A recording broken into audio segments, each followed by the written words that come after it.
ለከተማ ለሚኩራ ይመስለኛል በአንድ ምሽት ብቻ 300 አካባቢ የትግራይ ተወላጆች ታስረው ነበር።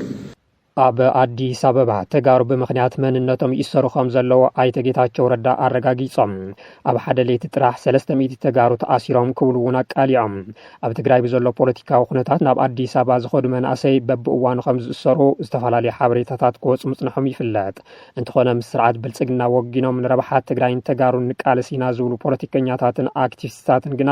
ብዛዕባ እዚ ቡጭቁ ኢሎም ኣይፈልጡን ኣይተ ጌታቸው ረዳ ግና ብገሪ ይኹን ብጉርሒ ነቲ ሓቂ ኣብ ሓደ መድረኽ አቃሊዖም ወሎም አማኻሪ ቀዳማይ ሚኒስትር ጉዳያት ቀርና አፍሪካ ኣይተ ጌታቸው ረዳ ኣብ ዝሕዚ እዋን ኣብ ትግራይ ዝካየድ ዘሎ ወተሃደራዊ ምልመላ ሓደሽቲ ተመዛበልቲ ይፈጥር ኣሎ ኢሎም ንዓይ ወተሃደራዊ ምልመላዊ ድማ ግፋ ፈሪሑ ካብ ትግራይ ናብ አዲስ አበባ ዝመጽእ ሰብ ተመዛባሊ እዩ ናብዚ ስራሕ ከደለይ መጸን ዝበሉ ኣይተ ጌታቸው እንተኾነ ብዙሓት ተጋሩ ይሰሩ ከም ዘለውን ተደጋጋሚ ሓበሬታ ከም ዝወጽሖምን ሓቢሮም ገለቲ ኩነታት ዘሰንብድ እዩ ብርግጽ ምስ ሓይልታት ጸጥታ ብቀረባ ንዘራርብ ስለ ዘለና ብዘይፍትሓዊ መንገዲ ዝተኣሰሩ ኣብ ሓፂር ግዜ ንኽፍትሑ ንገብር ኢና ኣብ ሓደ ቦታ ግን ኣብ ክፍለ ከተማ ሎሚ ኩራ ኣብ ሓንቲ ለይቲ ጥራሕ ኣስታት 300 ተጋሩ ተኣሲሮም ክብሉ ኣቃሊዖም ካብኣቶም ቶም 9 ጥራሕ ብገበን ተጠርጢሮም ዝተኣሰሩ እምበር መብዛሕትኦም ከም ዝተፈትሑ ዝሓበሩ ኣይተ ጌታቸው ረዳ ናብ አዲስ አበባ ዝኸዱ መናእሰይ ተመዛበልቲ ክብሉ ጸዊዖምዎም ናብ አዲስ አበባ ምኹብላል ፍትሕ የምጽን ኣብ ትግራይ ኮይኖም ክቃለሱ ኣለዎም ብምባል ንሶም ዘይገበርዎ መናእሰይ ንኽገብርዎ ምዒዶም ኣይተ ጌታቸው ክቐትሉን ነይሮም ብምባል ካብ ትግራይ ናብ አዲስ አበባ መኻዶም ዝከር እዩ እሞ ንሶም ኣብ ትግራይ ኮይኖም ዘይተቃለስዎ ስርዓት መናእሰይ ኣብ ትግራይ ኮይንኩም ተቃለሱ ኣይትመዛበሉ ክብሉ ከመይ ደፊሮም ይብሉ ርእቶ ወሃብቲ ኣይተ ጌታቸው ረዳ ምስ ልሳን ስርዓት ብልጽግና ኣብ ዝነበሮም ጻንሒት እውን ብዛዕባ ሕወሓትን ሻዕብያን ቀዳማይ ሚኒስትር ኣብይ ኣሕመድ ኣብ ፓርላማ ምስ ዘልዕልዎ ዝመሳሰል ሓሳብ ሂቦም እዮም ኣመራርሓ ሕወሓትን መንግስቲ ኤርትራን ፖለቲካዊ ሁሉም ንኦም ንምውሓስ ክብሉ ንህዝቢ ትግራይ ከም ውሓስ ተጠቂሞም ኮላተራል እናገበሩ ይርከቡ ብምባል ዝኸሰሱ ኣይተ ጌታቸው ገበናዊ ትካል ንዝበልዎ ጉጅለ ሕወሓት ቢኪም ጆንግ-ኡን ምስ ተምራሕ ሰሜን ኮርያ ብምንጽጻር ኣብ መሬት ተቐቢሩ ዝነበረ ኣጽዋር ዝጥቀም ጉጅለ ምዃኑ ገሊጾም ኣብ ክልል ትግራይ ዝወረደ ዓብዪ ዕንወት ኮነ ተባሂሉ ብስርዓት ኤርትራ ዝተፈጸመ እዩ ብምባል ንብልጽግና ነጻ ንምውጻእ ዝፈተኑ ኣይተ ጌታቸው መሪሕነት ሕወሓት ህልውንኡ ንምውሓስ ምስ ስርዓት ኤርትራ ኮይኑ ይሰርሕ ኣሎ ብምባል እውን ከሲሶም ምስ ውድብ ብልጽግና ምስራሕ ከም ገበነኛን ንህዝቢ ትግራይ ዝኸድዐን ይቁጸር ብምባል እውን ኣነ ብገበን ክሕተት እንተኾይነ ነዚ ገበነኛ ጉጅለ ብእዋኑ ብዘይምቅላዕ እዩ ክብሉ ብሓውሲ ጣዕሳ ዝደለይዎ ታርጋ እንተለጠፉለይ ከም ሽልማት ዝቆጽሮ ክብሉ ባንዳ እዮም ንዝብል ከም ዘየሰክፎም ገሊጾም ዳልኩት በጣም የሚያበሳጨኝ ነገር ቢኖር ቀደም ብዬ ይሄንን ወንጀለኛ ቡድን ማጋለጥ አለ መጀመሪያ ካልሆነ በስተቀር የፈለገ ታርጋ ቢሰጡ እንደ ሽልማት ነው ቆጥሮ ኣብ ልዕሊ መንበረ ቡጻን ኣቦታት መንበረ ሰላማ ጥይት ዝተኮሱ ተጠርጠርቲ ኣብ ትሕቲ ቁጽር ኣትዮም ምርመራ ምጅማሮም ምምሕዳር ከተማ ኣኽሱም ኣፍሊጡ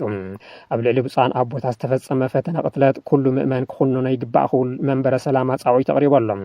ናብ ሎሚ ዘውግሕ ለይቲ ኣብ ከተማ ኣኽሱም ኣብ ልዕሊ መንበሪ ኣቦታት መንበረ ሰላማ ዝተፈጸመ መጥቃዕቲ ቁጥዕ ፈጢሩ ይርከብ ነቲ መጥቃዕቲ ሲዒቡ መግለጺ ዘውፀ ምምሕዳር ከተማ ኣኽሱም ኣብ ልዕሊ ጳጳሳት ፈተነ ቅትለት ተፈጺሙ ዝብል ሓበሬታ ጉጉይ ምዃኑ ይገሊጹ ናብ ሎሚ ዕለት ባህቲ ሓምለ 2018 ዓመተ ምህረት ዘውግሕ ብግምት ሰዓት 6 ፈረቓ ናይ ለይቲ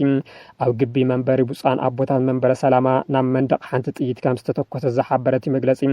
ነዚ ድማ ዝምልከቶ ናይ ጸጥታ ኣካል ምምሕዳር ከተማ ኣኽሱም ተጠርጠርቲ ብምሓዝ ኣብ ምጽራይ ከም ዝርከብ ይገሊጹ ካብዚ ወጻኢ ዝተፈላለዩ ናይ ፖለቲካ ትሕዝቶ ዘለዎም ጽሑፋት ህዝቢ ከተማና ከም ዝረዓደም ናብ ኣደባባይ ሰልፊ ከም ዝወጸ ከምኡውን ንውሰናት ኣቦታት ዕላማ ከምኡውን ንውስናት ኣቦታት ኢላማ ከም ዝተገበረ መሰረት ተገይሩ ዝውዛዕ ዘሎ ጉጊ ሓበሬታ ተቐባልነት ከም ዘይብሉን መላእ ሕብረተሰብ ኣብ ዕለታዊ ስርሑ ከም ዝርከብ ነፍልጥ ዝበለት ምምሕዳር ነዚ ንምግዳር ኮነ ኢልኩም ሓበሬታ ተዛውዑ ዘለኹምን ህዝቢ ክደናገር ትሰርሑ ዘለኹምን ካብ ተግባርኩም ክትቅጠው ቤት ጽሕፈት ሰላም ጸጥታን ኣጠንቂቆሎ ይብል ቤት ጽሕፈት መንበረ ሰላማ ላዕለዋይ ቤተ ክህነት ኦርቶዶክስ ተዋህዶ ቤተ ክርስቲያን ትግራይ ኣብ ዘውፅኦ መግለጺ ድማ ናብ ባህቲ ሓምለ 2018 ዓመተ ምህረት ኣብ ዘውግሕ ለይቲ ሰዓት 6 ፈረቓን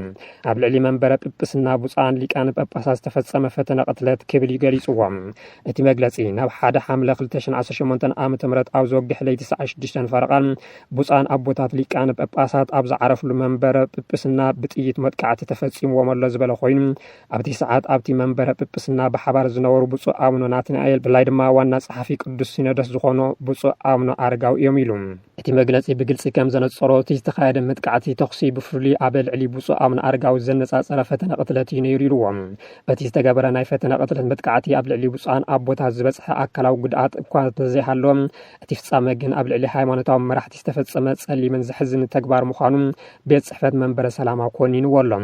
እቲ ላዕለዋይ ቤተ ክህነት እዚ መዋረዲ ፍጻመ እዚ ንቅድስቲ ከተማ ኣክሱም ዘይምጥን ምዃኑ ብምሕባር ኩሉ ምእመንን ህዝብን ነዚ ሕማቕ ተግባር እዚ ክኹንኖ ይግባእ ኢሉ ገለ ኣክቲቪስታትን ፖለቲከኛታትን ግና እቶም ጳጳሳት ቅድሚ ሕዚ ምስ ግፋ መናእሰይ ተኣሳሲሩ ምስ ዝሃብዎ ሓሳብ ዝበፅሖም መጥቃዕቲ ከም ዝኾነ ገይሮም እናቕረብዎ ይርከቡ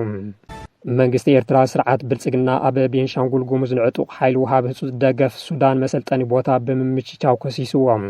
መንግስቲ ኤርትራ ንመደረ ቀዳማይ ሚኒስትር አብይ አሕመድ መልስ ሂቦሎም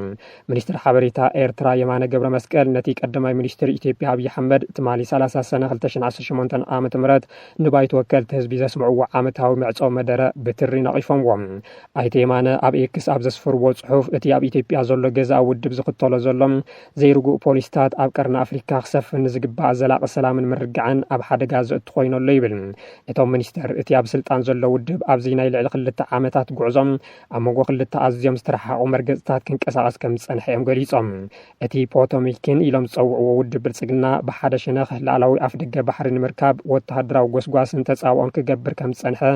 በቲ ካልእ ወገን ድማ ንባዕሉ ግዳይ ውሽጣውን ገዳማውን ውዲታት ገይሩ ክቐርብ ከም ዝፈተነ መልኪቶም እዚ ናይ ኤርትራ ምላሽ ዝመጸ ቀዳማይ ሚኒስትር አብይ አሕመድ ኣብቲ ትማሊ ባይተ ወከልቲ ህዝቢ ዘስምዕዎ መደረም ንኤርትራ ህወሓትን ሱዳንን ብሓባር ብምጥቃስ ኣይኮነን ዶ ሻዕብያ ወያነን ሱዳንን ካልእ እውን ተተወሰኸ ላዕላውነት ኢትዮጵያ ቅንጣብ እውን ትኹን ስግኣት የብሉን ክብሉ ድሕሪ ምፍካሮም እዩ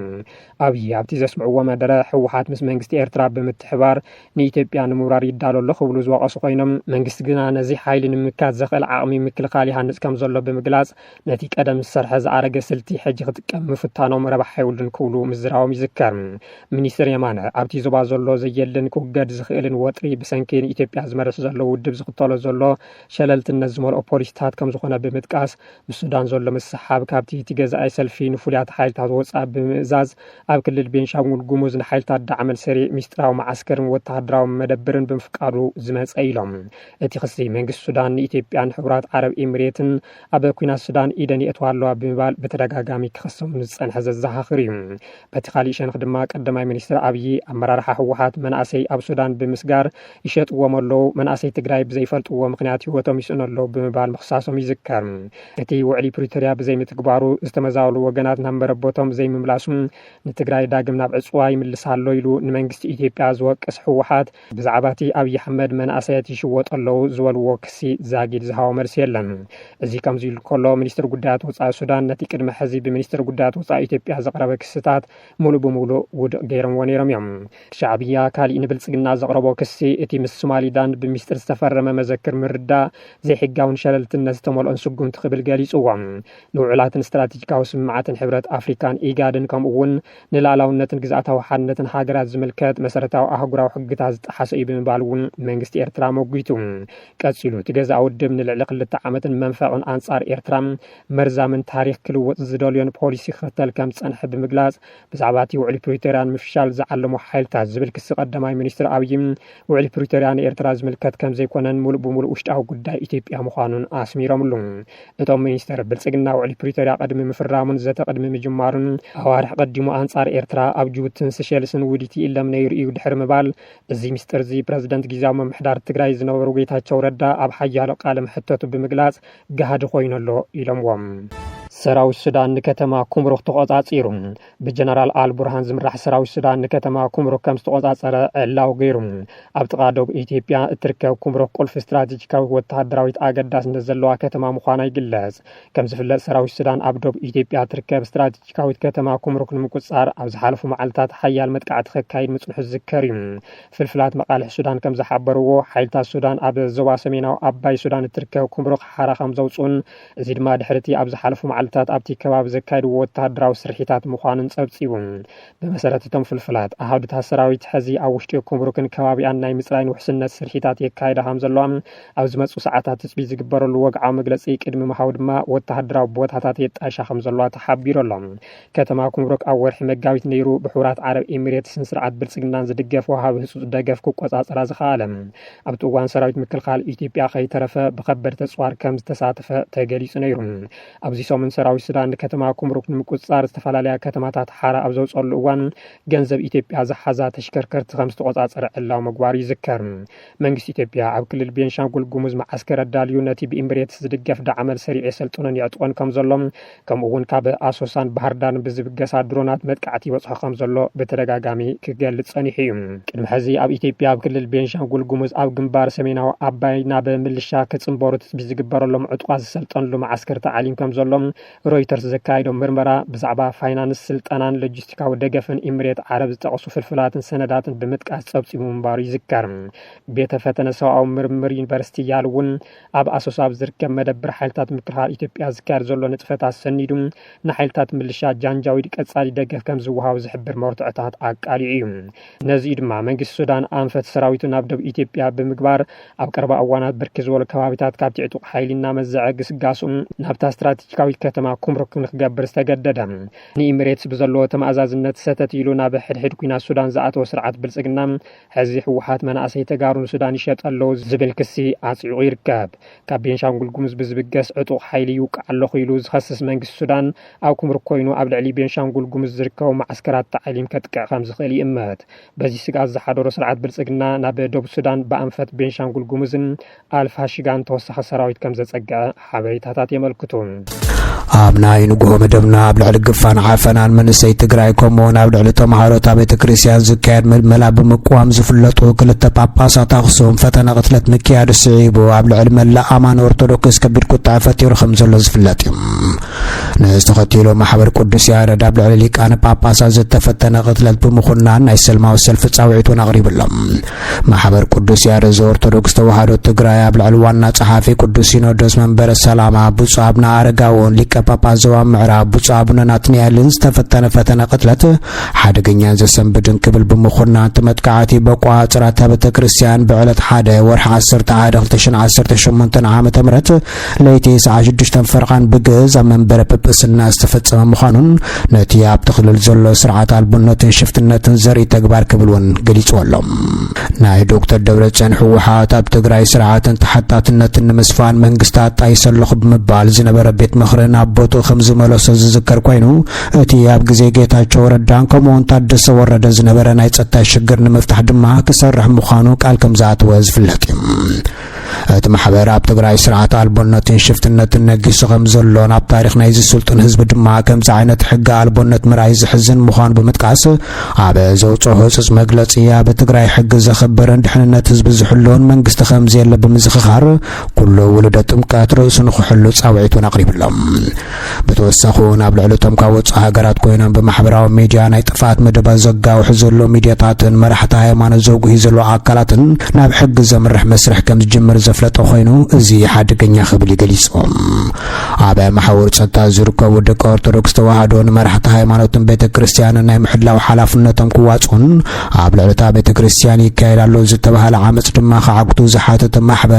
ማሕበረሰብ ዓለምን ሚድያታትን ነቲ ብውሽጥን ብደገን ብሰላሕታ ዝጸንሕ ዘሎ ህዝቢ ትግራይ ኣቃልቦ ክህብሉ እውን ሓቲቱሎም። ማሕበር ቅዱስ ያሬድ ምስ ኣመራርሓ መንበረ ሰላማ ሃገረ ስብከታት ብምምኽኻር ንሰንበት ድሕሪ ቅዳሴ ዝካየድ ናይ ሕጊ ምኽባርን ሰልማዊ ሰልፍን ብዝምልከት ዝርዝር ሰዓትን መዓልትን ብመራኸብቲ ሓፋሽ ንህዝቢ ከም ዝሕብር እውን ወሲኹ ፍሊጥ እዩ። ኩሉ ህዝቢ ክርስቲያን ጻዕዳ ነፀላ ተኸዲኑ ድምፂ ክስምዕ መንፈሳዊ ጻውዒት ቀሪቡሉ ከም ዘሎ ዝገለጸት ማሕበር እቲ ፈተነ ቅትለት ብመን ከም ዝተፈጸመን ወደውቱ መን ምዃኖም ንምንታይ ዕላማ ከም ዝተደልየን ኣብ ዘይሓበረሉ መግለፂ ዝካየድ ሰላማዊ ሰልፊ እውን ንምንታይ ዕላማ ምዃኑ ይገለጸን።